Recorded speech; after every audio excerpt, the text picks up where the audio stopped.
Hello! Welcome to another episode of Know Your Fur, where we take a few minutes out of our day to get to know a random furry from the internet. Though the worlds and faces will change, the one thing that will always remain the same is meeting people and making friends. So kick back, relax, and enjoy the show. Hello, and welcome to another episode of Know Your Fur. We're with this lovely being here. Would you mind introducing yourself? Hello. Hi. My name is Haley. I'm a 23-year-old artist who's also a graphic design student, and I also plan on maybe studying animation in the future. I've been in the furry community for maybe 10 years, maybe a little less, and I've been an artist also for that same amount of time.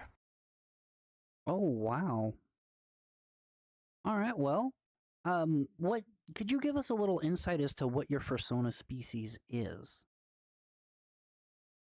Well, it's definitely not a dog, even though I am using a dog model right now. My son is actually a rabbit, a cinderace to be specific. It took me a really long time to figure out which species fit me better. But the moment I saw what a cinderace looked like, I just immediately clicked. Like that was the Sona I wanted to have. And I haven't changed his design much since. Well, that's good. At least you know that was like probably hands down the best description I've gotten. Would you mind if I got a couple pictures of your Sona to put up so the viewers can see? Oh yeah, yeah. I have a couple pictures that I can send, but I have someone of his old design. Not gonna lie, very terrible. I hated it when I first started making him, but this year I managed to crack down a design that I think suits not just me but him much better. Because I don't want it to. I didn't want my Sona to be just another OC. I want him to be an extension of me because that's what he is to me. He is essentially me and not another person. Which is a good thing. I feel the same way with my Sonas, which I only have like 3 official ones. Um, Thank you for that. Now, when you found the Cinderace, how did that happen? Were you just playing Pokemon one day? Was it a YouTube, TikTok, whatever? I was just watching a couple of videos on YouTube and I saw someone playing and picking a score bunny as their starter. And as I followed along in their gameplay, I just felt charmed by the design, even though it wasn't exactly the kind of thing I would consider very pretty.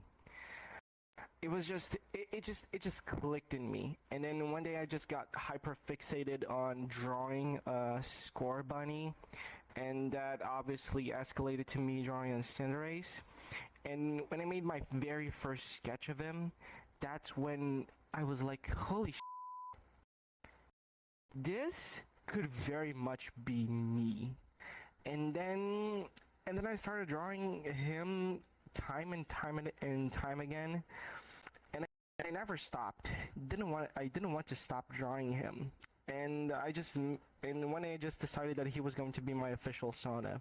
I'm probably not gonna send you any of my old Sonas because I don't have their files. And That's fine. because I hate their designs.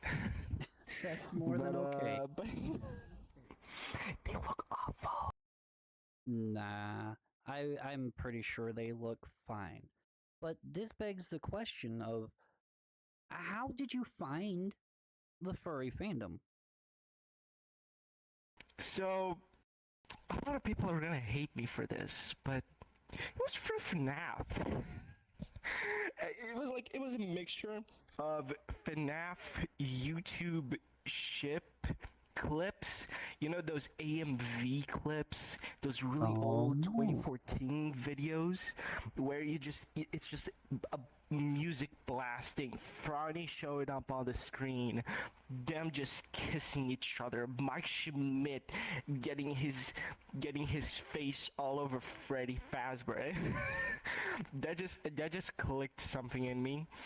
And at the same time, a lot of other furry stuff was happening at that year as well, like Undertale and Amorous, which is an awful furry visual novel, but still I can't ignore that it had some impact on me. And also a creator on the platform really made me feel comfortable with being a furry, which was Miss Breezy.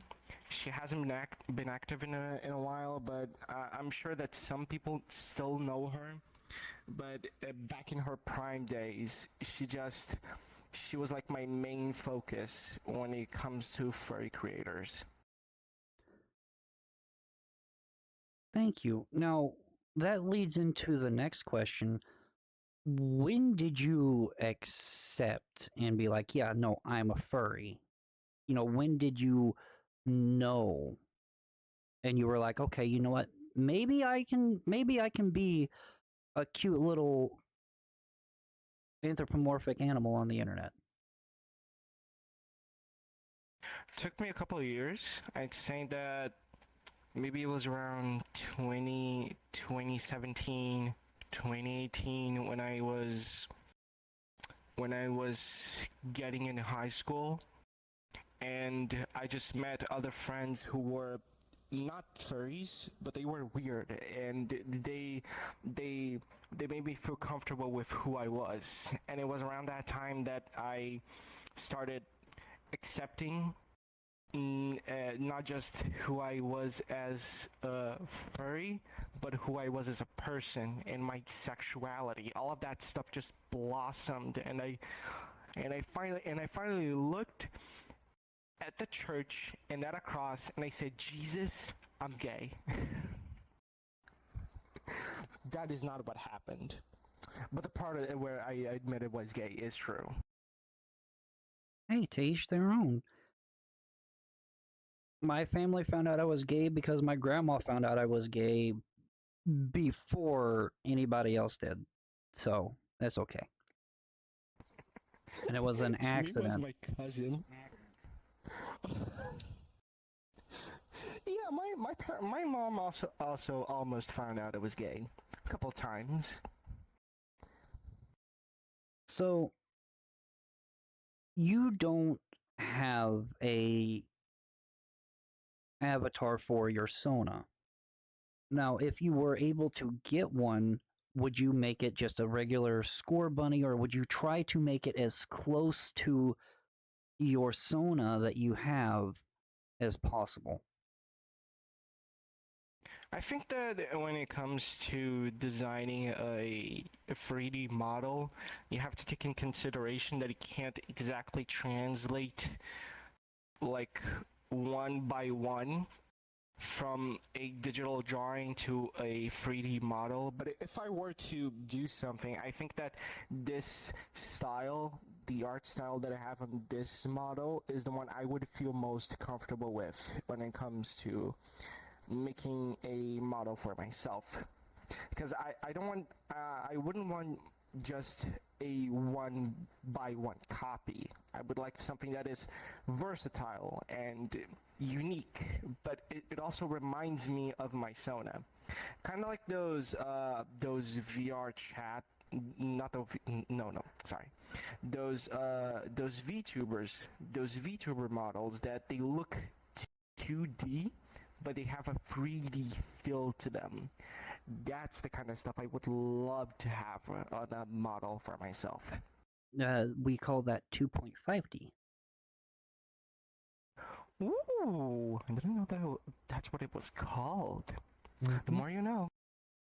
So, like, I myself, when I stream on Twitch, twitch.tv/Pip the Umbreon, when I stream, I use a 3D VTubing model, which is just this VR chat model converted to a VRM. What you're talking about, so like Shy Lily and so on and so forth, they use 2.5D model. It's basically layered to make it have that 3-dimensional view while still being 2-dimensional. It's very interesting, very complex process. Sounds really complexing. I tried using Blender once. It was a complete nightmare. Somehow it was for a project in college, and somehow I still got an A. I do not know how, because that model looked awful and all the other models looked so awesome. But to my credit, I did finish it within a week.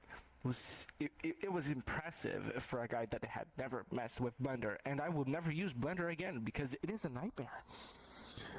I am so sorry for the people that use Blender. I am so sorry. God bless your souls. Please seek therapy.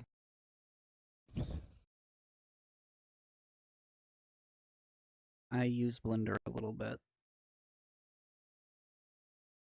You should seek therapy. Okay, well, I would agree with that. However, putting that aside,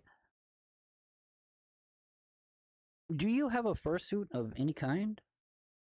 And if not, would you ever want a fursuit? Okay, so first things first.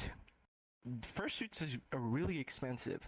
I think the fursuits, they do look awesome. Some of them make me go, huh? You know what? I would wear that. But at the same time, I live in a very hot country. And I don't think I would ever feel comfortable wearing a fursuit, because can you imagine how hot those things can be? I hear stories. I would like to experience wearing a fursuit one day. And for those watching, I can verify, because I know Halley personally. Where they live, this is being recorded in December of 2020 or November of 2024. It was 40 degrees Celsius recently. For all of my Americans out there, that's like 100 and it's between 98 and 103 degrees Fahrenheit. It's toasty. That's not mentioning how it felt, because according to some research, it was 40 degrees Celsius, but the real feel was of 47 degrees Celsius. I was toasting last night. Literally toasting. That's why my throat is all sore and dry, and I'm sweaty. Well, I can feel that it tends to get pretty toasty here in the summer, but this is in the fall time of year for you, so I'm just baffled by the temperature. But you said that you're an artist. Now, do you make content anywhere else? Are you a content creator on Twitch, YouTube, or anything like that? I've always thought about making content on Twitch or YouTube, but I don't really have a laptop that can handle that kind of stuff. If I get one, then someday maybe, because I hear a lot of my friends, they tell me that I should try it out, and I kind of want to try it out, but mostly I just want to focus on my art, because I really want to build a career out of my art, and not just out of some commissions. I want to make comics and animations, like every other artist out there. We all have our own ambitions besides just making commissions and making silly drawings of silly kitties or silly doggies or silly birds. and that kind of stuff. Although I do love the silly stuff. I do love it. Now, here at the end of the video, I'll do a little slideshow of some of the artwork that Haley has done, and in the description, you'll find links to where you can view more of their art or commission them if they're open. Lots of gay stuff, guys. Lots of gay. Maybe someday I'll start drawing women. Maybe.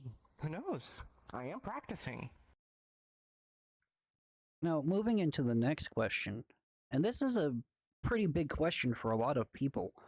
Do people outside of the fandom, that aren't furries or related to furries in any way, shape, or form, do they know you're a furry? Like friends, family?